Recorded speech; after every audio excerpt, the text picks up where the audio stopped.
tongue and groove is very difficult.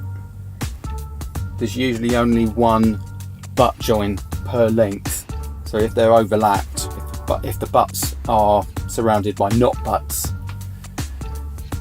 then they're not going to move like that. Previously, the longest lengths have ended at the max fan. This next length is going to be just under 2.4 meters. This is one I'm not looking forward to. When you do get to the butt joins, they're a little difficult to push in. Also, you've got to watch out for things like knots, because they can stop you from getting in. So if you've got a knot that's on the tongue or the groove, you either got to remove it and sand it out. I put in the length of wood before I mark up for any holes.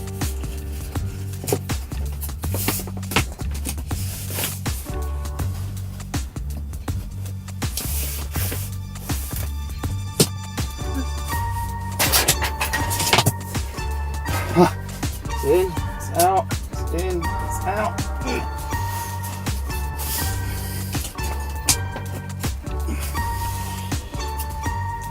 I'm going to put a screw in at the other end, at the far end.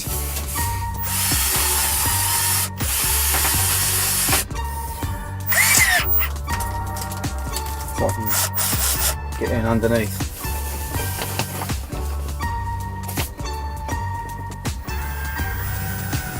I'm screwing it in because of the insulation.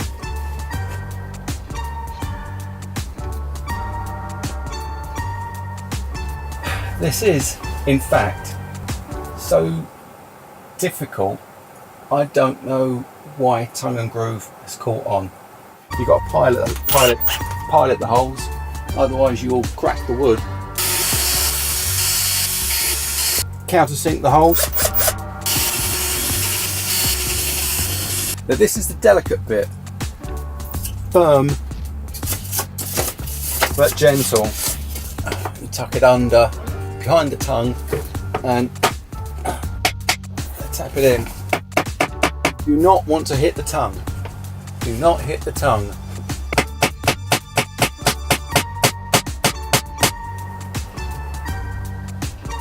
The wood is a natural product. There will be variations. Now either I'm getting good at this, or that just went up easily. I want to make sure this gets flat, so I've improvised head protection. You'll see what I'm going to do.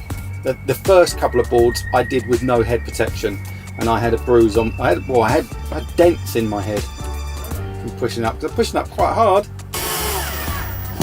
A run of these ones, and then I'll do the outside.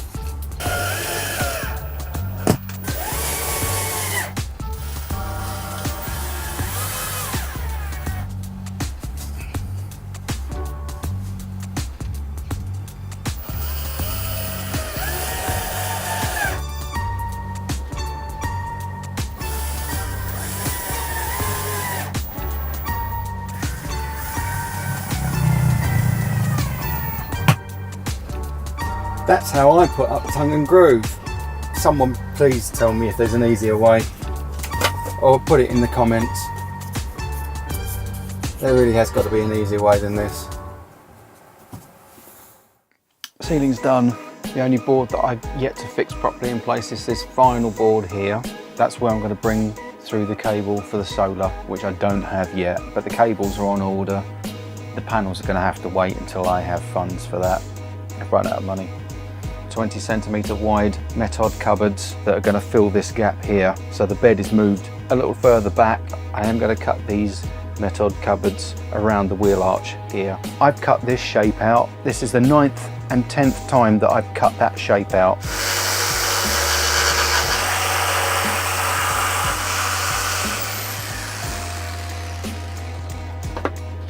Let's see, there's a bit of a gap there, but it's nice and tight.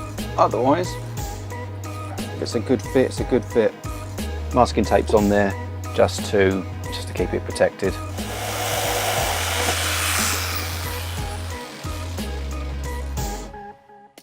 It is a little nerve-wracking cutting kitchen cabinets, especially when a replacement is a 3-hour round trip. It was a success. I've cut these out. It's a bit like a special effect, how it's cut out. The gap I can fill with some silicone if it gives me any jip. I've primered the cut. Because I'm going to be screwing these cupboards down as well as screwing them to the wall, I drilled and countersunk holes. There's 2 here, there are 4 in a square pattern here, 2 in there. There's going to be 1 in the bottom of each of these, 2, 2 and 2. Then they'll be screwed in tight, screwed down, not going to move them anymore. That's it. I've got these from Home Bargains. Open the cupboard and these boxes pull out. These are 31 centimeters cubed, and you can see there's a bit of a gap. I need to leave a space for the hinges, of course. Right, I'm waiting for this paint to dry, and then I'm going to fix everything in. I also bought Boholmen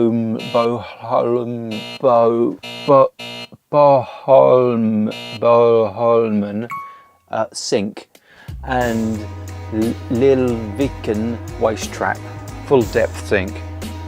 But it's much smaller. A couple of videos back when I went to IKEA, this is the sink that I looked at. Shelves for the 20 centimeter cupboards come with it. Shelves for the 40 are a separate purchase. Those will need to be glued in some kind of grippy adhesive, but I'm not going to use permanent adhesive in case I decide to move these shelves up and down. And once the cupboards are in, I'm going to start moving my clothes in because I need to get a feel for how much storage I need, and I haven't even started framing out the back over here. There, it's in. Taken off the temporary worktops as well, in readiness for tomorrow's worktop installation. My desk area is 6 centimeters narrower than it used to be. I've also wrapped the wheel arches both sides, and if you have a bed that's like this, over door hooks. How handy are those? These are heavy duty. I had to take some of that off, about 5 millimeters off of there. Go shopping, come in, hang my bags up there, keeps the stuff off the floor, it's not going to break. I'm going to bed now, I'm tired.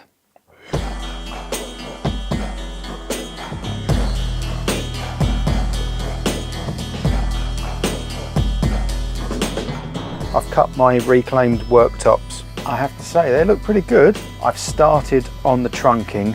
This bit here is going to be more tricky because this is all curves. And my worktop here, there were 2 pieces of aluminium strip. Because they tend to drift around when you put screws in, I've glued them.